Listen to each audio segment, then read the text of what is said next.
Well, good morning, everyone. Welcome back to Morning Musings. My name is Don K. Preston. I am the president of Preterist Research Institute of Ardmore, Oklahoma. And this morning, I want to offer just a few thoughts in response to a question that was submitted by one of our viewers, and it has to do with the concept of the rapture. You know, the rapture doctrine says that at the end of the Christian age, ostensibly very, very soon, of course, the Lord will come and take away the church from the earth. So the snatching away, the removal of the church from the earth is supposed to be a blessed event in the dispensational view of things. And of course, appeal is often made to 1 Thessalonians chapter 4 and a variety of other New Testament texts.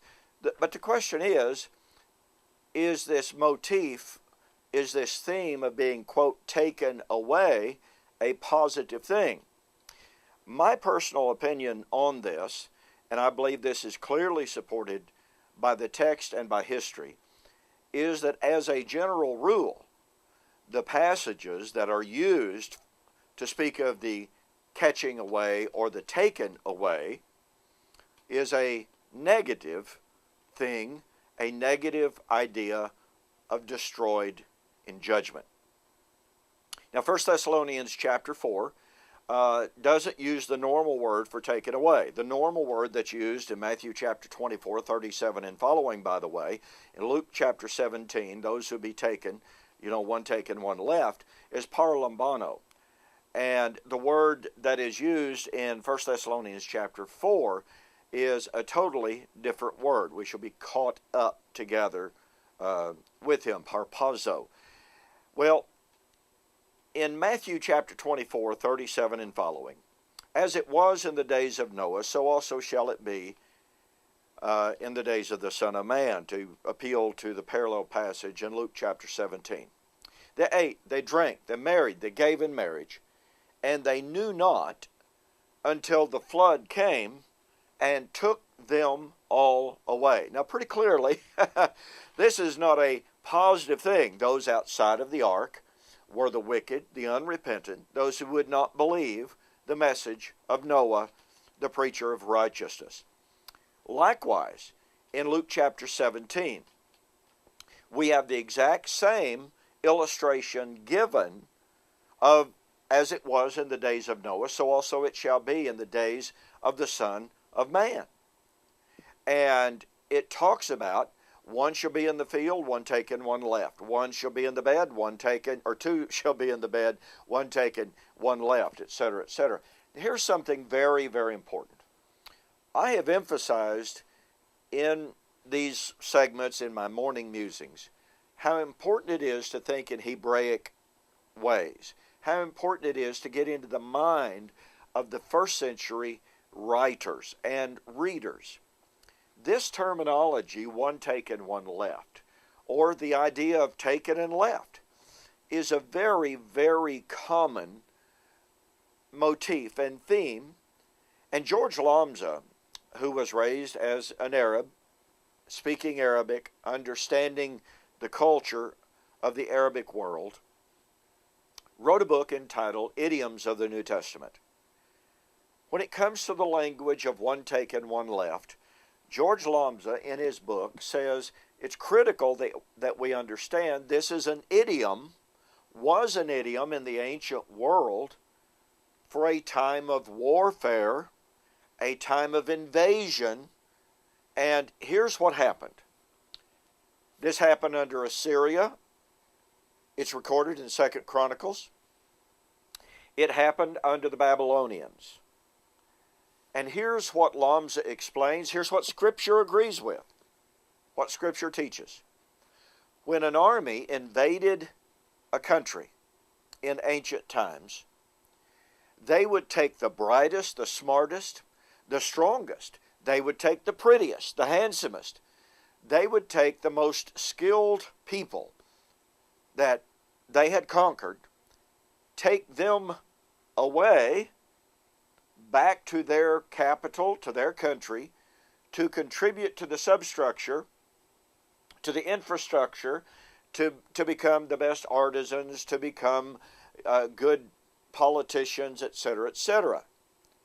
Those who were left were the poor, the ignorant, the unlearned, may I say it, the ugly, those who were less desirable. So in this case of the imagery of being taken versus left, both images are really negative in one sense because it has to do with the time of warfare. In other words, the motif and the theme of taken versus left really doesn't have all that great of a positive connotation. It is virtually negative in its entire scope, because what it means is your country has been invaded, your armies have been defeated, you are being taken captive to become a slave, to become a servant, to become, a servant of the captivating powers. Those who are left behind are left to fend for themselves in this post-captivity world in which the country has been stripped bare. So again, neither concept is all that positive. It has to do with the time of judgment. Now, were there some positive connotations to it in Matthew chapter 37? Well, those who were in the ark were those who were saved. Those who were taken away were condemned. So there are some nuances here that have to be honored. But overall, we have to view this in the context. Clearly, Matthew 24 agrees, time of judgment. Clearly, Luke 17 agrees, time of judgment. It is difficult to make a hard, fast statement, to be taken is positive, to be left is negative, or vice versa, but we must view it within the context of each statement, of each passage. And when we look carefully at Matthew 24, when we look carefully at Luke 17, and when we look at the background of the language, by the way, an Old Testament text supporting this is 2 Chronicles 36.